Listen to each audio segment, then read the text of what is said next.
Hello, my friends. It's your boy Joe Wolverton, teacher of liberty, back with you today. And I realized something. So many podcasts are over an hour. I don't apologize for that because my podcast and sometimes the stories I want to tell and the way I tell stories take longer than an hour. That's just the way it's going to be sometimes. Sometimes, like today, it will not be an hour because I want to tell you a short story from the history of Rome that I think you've probably never heard. And if you have heard it, then maybe parts of it you didn't know. And it's a very inspiring story. It's a story, very exemplary. It's one of those things that if you have a son, you want him to know the story of this man. If you are an American, you want to know the story of this man. And this man is so well... let me just get to it, okay? All right, so Rome was now a republic, yes? Rome is a republic. The kings are gone, and we have a republic. The Republic of Rome consists of, and believe me, yes, some of you are like, that's not how it was done, Joey. Look, I'm giving you the Reader's Digest, the elevator story, right? So Rome's Republican, with a small r, meaning what? The people rule through representatives, consisted of 2 consuls, kind of like our president, consisted of a Senate, which with no set number, or by this time, no set number. And by the way, Senate, do you remember what I told you that means? Or have we discussed that yet? Senate, that means council of old men, like senile, right? Senile, that Latin root means old men. Senatus means council of old men. And it just, I don't know, it makes me feel good inside to know that Senate and senile come from the same word. So, anywho, they had 2 consuls, kind of like president, a Senate, and then they had the tribunes of the people. Tribunes of the people, kind of the House of Representatives. Don't go thinking that those were exact. I'm showing you rough sketch, okay? I'm not Bob Rossing this business, okay? I'm like, piece of charcoal, can you tell that's a human being, this kind of business, right? You got it. So, as Rome's republic grew, she began to have issues with neighboring tribes, neighboring cities, neighboring peoples, right? She started to expand, and she grew in power, and some of these people were like, we don't need Rome to be powerful. It's been a hick town. We want it to stay a hick town. That didn't quite happen. So, sometimes there would be a threat to Rome from somebody close by, okay? Some tribe close by would be like, you know what? We can take them. You know, come on, it's Rome. You've seen Rome. You've seen how they act. We can take them. It's just Rome, after all, okay? And people, sometimes that would be convincing because some of these tribes had been around for a long time, longer than Rome. And they're like, you know, my brother-in-law, he knows a Roman. There's no way those guys could beat us, right? Or something like, I saw a Roman on the road once. Oh, my goodness. His chariot was so beat up. Like, they can't be doing that well if they're driving that kind of chariot. You know what I'm saying? I don't even think it had tags on it. That chariot, I mean, come on. And one of the Romans got like 4 chariots in his yard, grass be growing up around it. They're not doing that well. I think they're still a little backward. We can take them. So this happened frequently throughout the history of Rome, particularly in the beginning days. Well, when the kings ruled too, but when the Republic was there and their power really started to grow and the people were like, hey, we got a say in our government. This is pretty gnarly. This is pretty cool. I like it. The other people were like, let's squash this before it becomes something. Little did they know. So the Romans came up with an official, right, a political office called dictator. It basically means in Latin, the guy who says what's what. Now, you're saying to yourself, Joey, dictators are bad? Yes, most of the time, dictators are bad. Why? Because just as in Rome, that dictator, what he said was the law, could not be appealed. Okay, he couldn't change the government, right? And he couldn't change the Constitution. But he could put pause on a lot of stuff, and he could make laws. And there was no one above him during that term. Now, he could only serve as dictator. The Senate had to elect him. Okay, keep it in the noggin. Senate had to elect him. He could serve only for 6 months, except in rare cases where the threat had not been neutralized, the threat to Rome had not been neutralized, and they could extend his term for one more 6-month period for a total of a year. That's it. You're done. Everything goes back to normal once either your 6 months or your year is over. The Senate could only appoint a dictator if there was a clear and present danger to the city of Rome.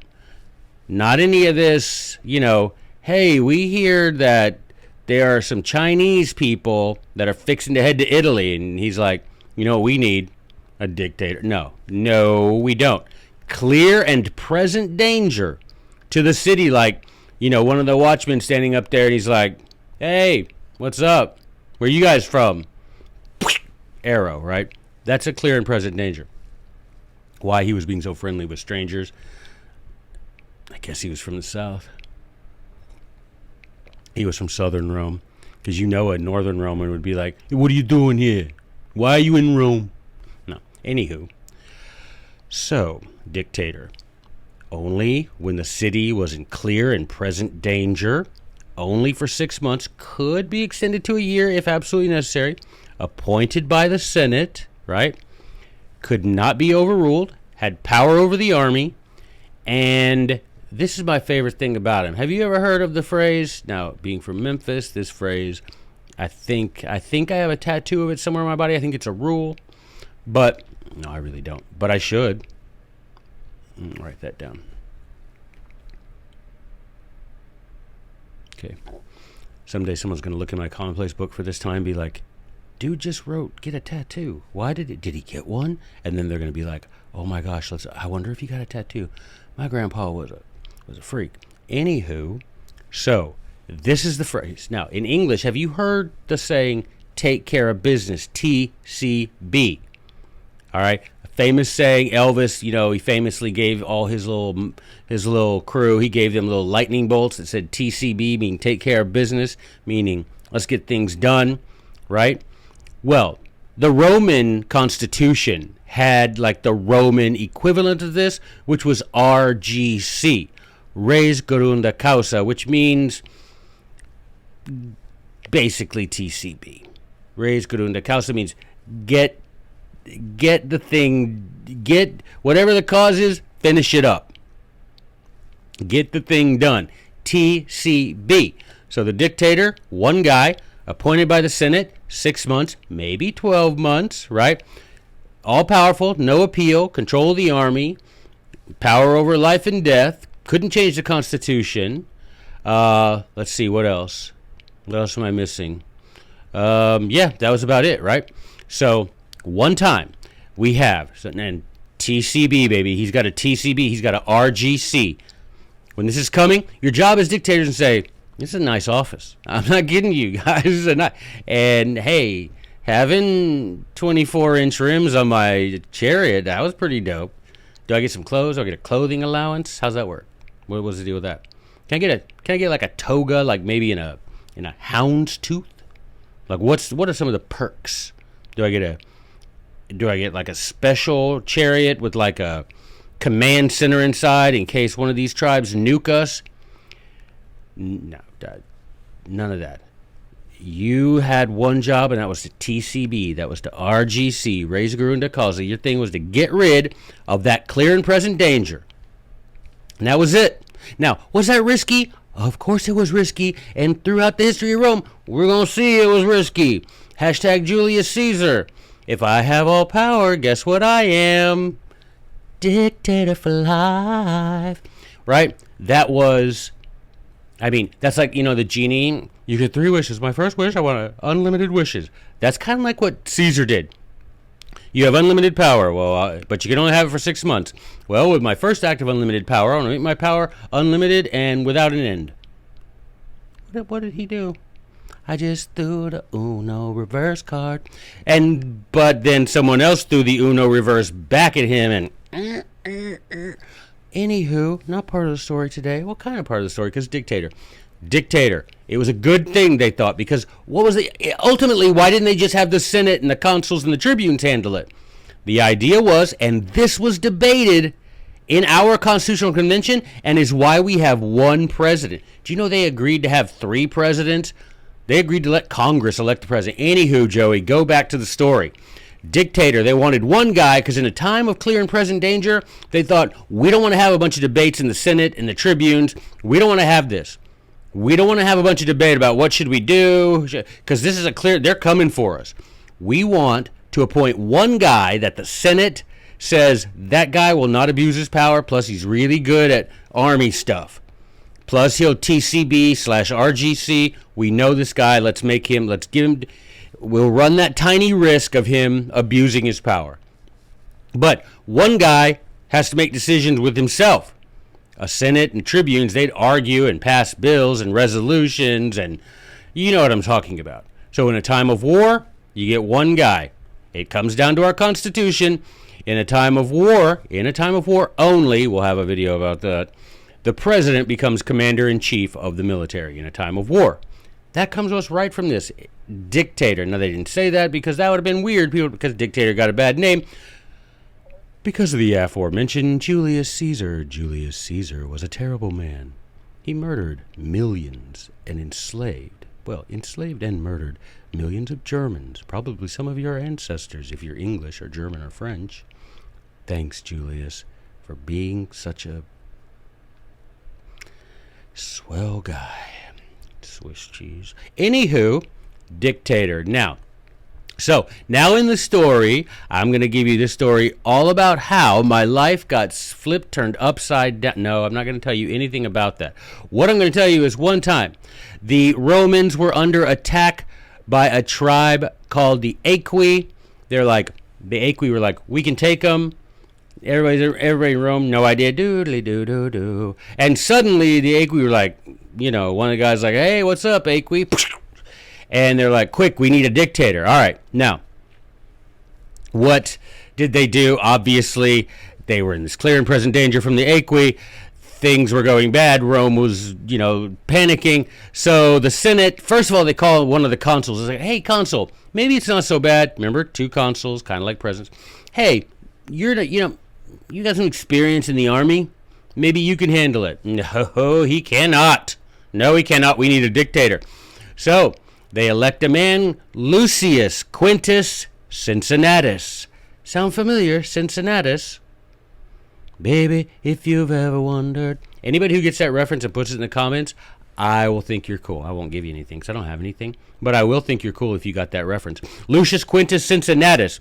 So they immediately sent guys out called envoys from the Senate. The Senate like, go tell Cincinnatus that he's the dictator and bring him back to Rome so he can start dictating stuff. And they're like, doodly-doo, where's he live? I don't know, man. Just go that way. I know he lives that way. Go that way, ask around. Have y'all know Cincinnatus? I know Clevelandus, but I think he's north. He lives north of Cincinnatus. It's Clevelandus. I've been to Detroitus. No, that's not the same place. Cincinnatus, yes, we found him. All right, so as it so happened, when the envoys arrived, Cincinnatus, and they tell him, Cincinnatus, and you're going to be on, when they get there, Cincinnatus. Now, I'm getting these stories, guys, from 2 sources, and I want you to know the sources because I want you to read for yourself the sources.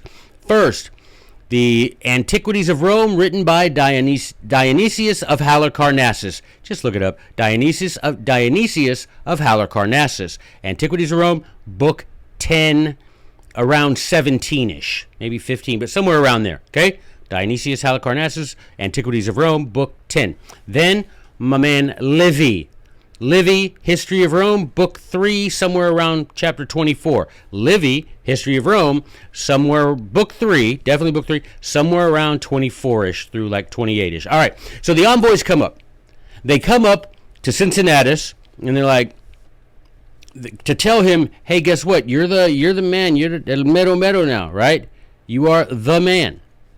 And they get there, and Cincinnatus. Now I'm going to read this to you from Dionysius of Halicarnassus because I think it's perfect. He says, it just so happened that when the envoys arrived to notify Cincinnatus that he was the new dictator, Cincinnatus was just then plowing a piece of land for sowing, himself following behind the gaunt oxen that were breaking up the ground. Cincinnatus out there with gaunt oxen, skinny ox, plowing up the ground. Dude, just do it. Just farming. She thinks my tractor's sexy.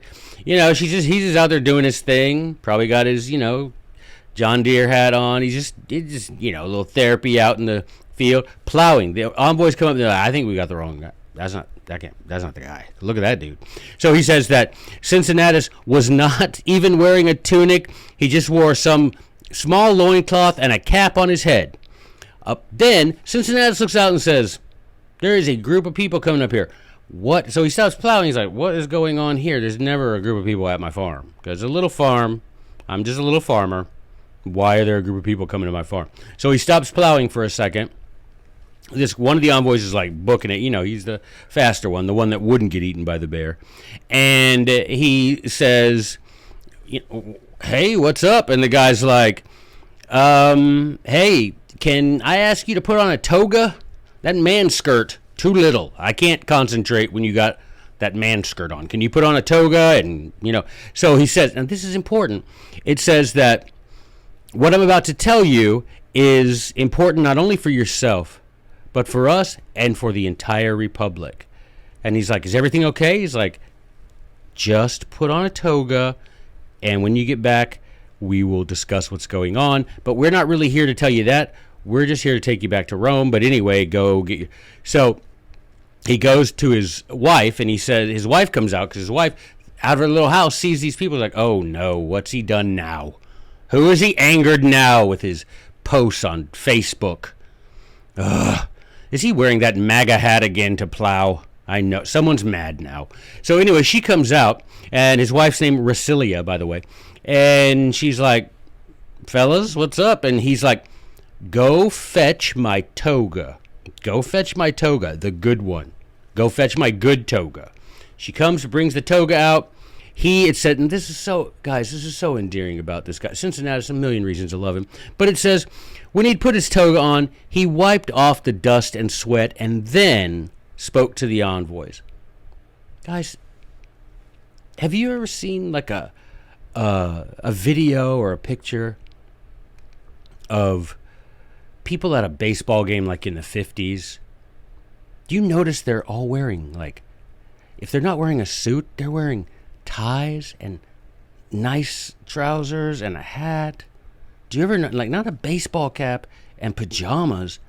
These guys are dressed like we would say for church. I have a picture of one of my, I think my third great-grandfather, second great-grandfather, poorer than you can imagine. Got a photo taken. He's got a jacket on, a top. I'm like, a hat.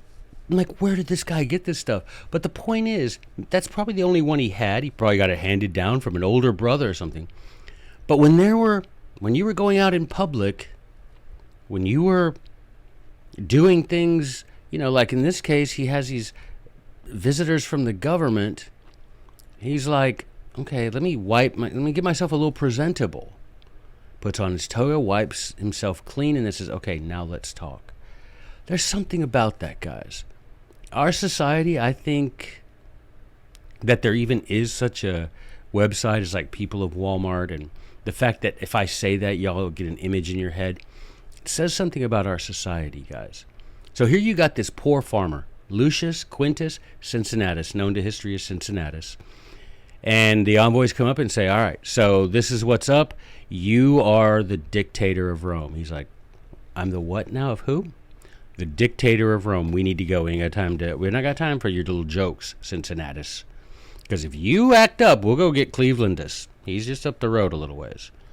So don't make us get Clevelandus, and please don't make us go get Detroitus. Please, Cincinnatus, stay with us. So Cincinnatus, now this also, can I just read you this from Dionysius of Halicarnassus? This guy, all right, so it says, they explained the situation to the dictator, congratulated him, and he, Cincinnatus, pausing for a moment and shedding tears, hugged his wife, kissed her, and said only this: So my field will go unsown this year, and we'll be in danger of having not enough to live on. Now, guys, I think I think I've said in here that our founding fathers, the varsity squad, they all died broke. Every year that they chose to serve in our government in the early days, they could say this: so my field will go unsown this year, and we shall be in danger of having not enough to live on. When they talked about it being a sacrifice in public service, they meant it. Yes, some of them had other people working on the farm, but they needed to be there to make sure things went well. You talk about George Washington, who, by the way, is known as the American Cincinnatus, and you'll understand why in a minute.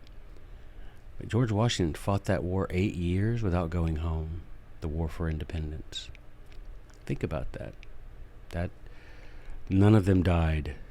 You didn't get into office to get rich back then like you do now. You went into office because the people practically begged you, and you knew that, so this year my field will go unsown, and we shall be in danger of having not enough to live on. All right, with that, kissed his wife, took off with the guys to Rome. They got to Rome, and the next morning Cincinnatus goes to inspect the army and see what the troops are, see what the situation with the army is, battle plans, the whole shebang. He gets it out there. He lays out a plan for defeating the Aequi, and Cincinnatus shares the plan with the army. Here's what we're going to do. And he said, I want you guys to understand one thing. I have power for 6 months. We're defeating these people. We're either going to defeat the Aequi within that 6 months, or we will die trying. If you don't want that, leave.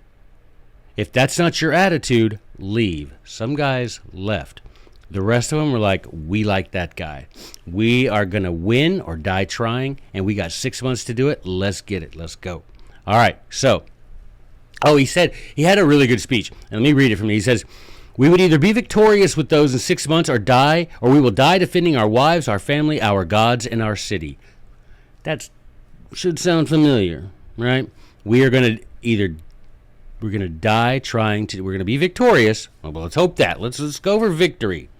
Or we will die defending our wives, our families, our gods, and our city. Boom. So, they got ready to go. Cincinnatus gets the army, tells them the battle plan. Here's how we're going to do it. And guess what? You're working overnight. Because at night, the Aequi, who they were facing off there in battle, their troops, at night, everybody's like, okay, let's go. You have a few guards and stuff walking around, but you're not going to fight at night. You can't see, right? You're not going to fight at night. So, Cincinnatus says, yeah, but we're not going to waste all night. We may not be able to fight, but we're not going to waste it. Okay? We are going to build ditches. We are going to fill them with sharp poles. We're going to do whatever we can to make our situation better overnight, so that when the Aequi wake up, they're like, how did they get this done?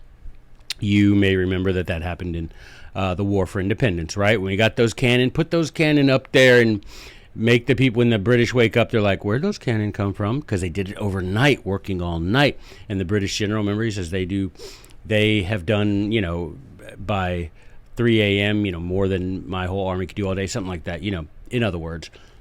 Cincinnatus, same thing, right? He's like, we're not going to waste the night. Sorry, we're going to work through the night. They did that.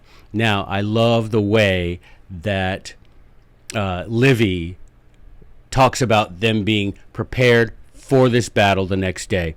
He said that each night or day might bring forth what was uncertain.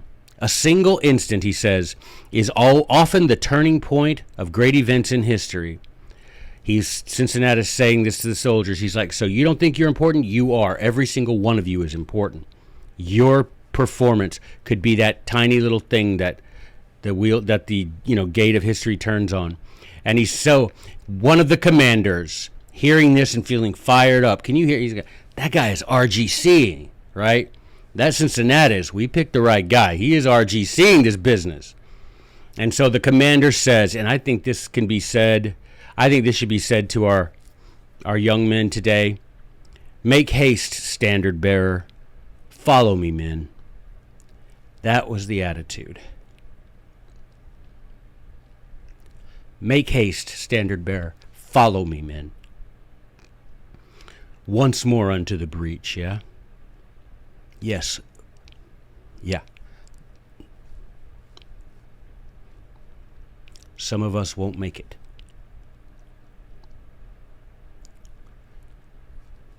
Courage isn't not being afraid. Courage is acting even though you are afraid. Make haste, standard bearer. Follow me, men. And they went. And they worked. And they won. He triumphantly enters Rome as the great deliverer that he was. Cincinnatus, the great deliverer. They were all very happy. The Roman people were there. Threw a big triumph, a big party for him. You know, he was the man. And they respected him so much. And Livy writes that the people respected him, and it could have been because he was just a farmer, but they respected him so much that Livy writes that Rome respected Cincinnatus so much, and they did not refuse to be governed by such a good man. So the Senate goes up to Cincinnatus and says, we've got a problem. And remember, he's still dictator, right? 6 months. He's still dictator. And they said, hey, Cincinnatus, we got a problem. Thanks for winning that battle. Appreciate it. For kicking the Aequi back home. Appreciate that. The tribunes, remember I told you about the tribunes? The tribunes are, their term of office is over, and they've been replaced by new people who are elected, but they're not leaving. They say they're not giving up their power. They're just going to stay there. Since you're dictator, and since people like you, and since the tribunes are the representatives of the people, I mean, you kind of see where we're going with this, right? Maybe you talk to the tribunes, maybe you kick them out. You got all power. And, let the new guys come in that were elected. Maybe you do that. And this is what he said, because guess what? If the Senate wanted that to happen, they had the wrong guy. Cincinnatus was not the guy who was going to take his power and now start using it because the office of dictator existed for one reason and one reason only, to RGC, to take care of that business. When that business was over, so was the need for a dictator over. Do you know how long Cincinnatus was dictator? Now, he could have been dictator for 6 months. His warrant was for 6 months he could serve as dictator, period. And he could have had an additional 6 months to serve as a year, because the Senate's like, the people obviously respect you. These tribunes refuse to give up their office. You can do this as dictator. We'll give you another year. Stay as dictator. Please help us in this way. Cincinnatus, let me read this to you from Livy. On the 16th day after being elected dictator, Cincinnatus surrendered the dictatorship and the absolute power that came with it. Power he could have wielded for another 6 months, another year. Absolute power. 16 days. He took care of the business. The business was taken care of in 16 days. And he handed over the emblems that they'd given him as dictator. I'm out. And they said, but what about the tribunes? And this is what he said. He said, I think what the tribunes are doing is wrong and that they should be punished for their tyranny. But he says, I'm not going to take the chance of becoming a tyrant myself by holding on to power for even 1 day longer than necessary. To do that, he said, would be making myself guilty of the same crimes against the Constitution being committed by the tribunes. You give me 6 months, but that's to get RGC, to get the business taken care of, to neutralize the threat. Threat's over. I'm out. handed them his commission 16 days from the day those guys ran up and he was plowing his field. 16 days. He finishes his speech, gets on a little boat, returns to that little cottage of his, and lived as he, and this is what Livy says, lived as he had lived before, the life of a farmer working his own land. Now, that's a man. Now I'm going to tell you, George Washington is known as the American Cincinnatus. I have a book about it, all about how Washington compares to Cincinnatus. At the end of the day, what happens is, at the end of the war, they were offering him to be king. He could have been king of America. He could have been president for life, literally. All of these things were offered. The minute he had assured American independence, he goes straight to Congress.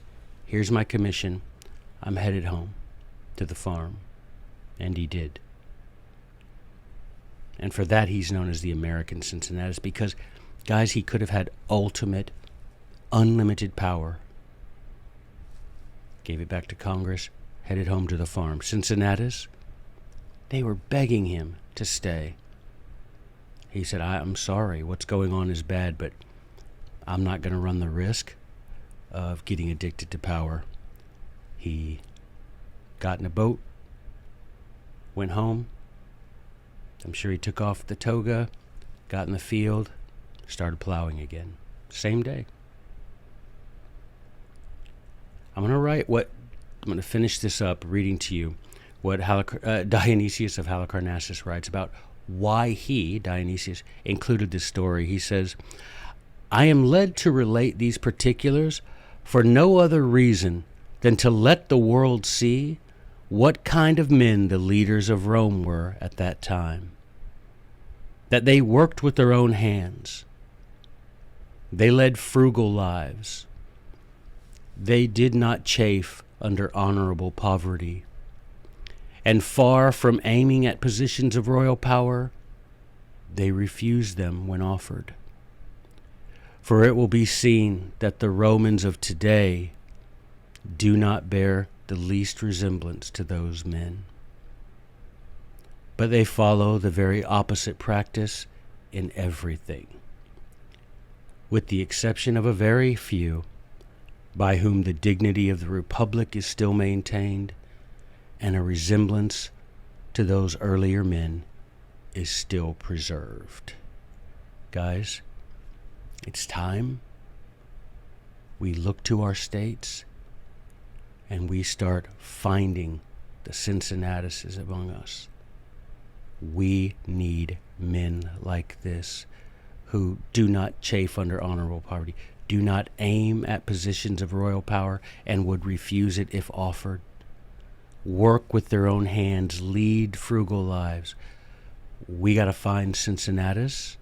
We can elect him to state offices, and we can reclaim our liberty. And that is our RGC. And we got to do, and you know what we got to do? We got to take care of business. Thanks, guys.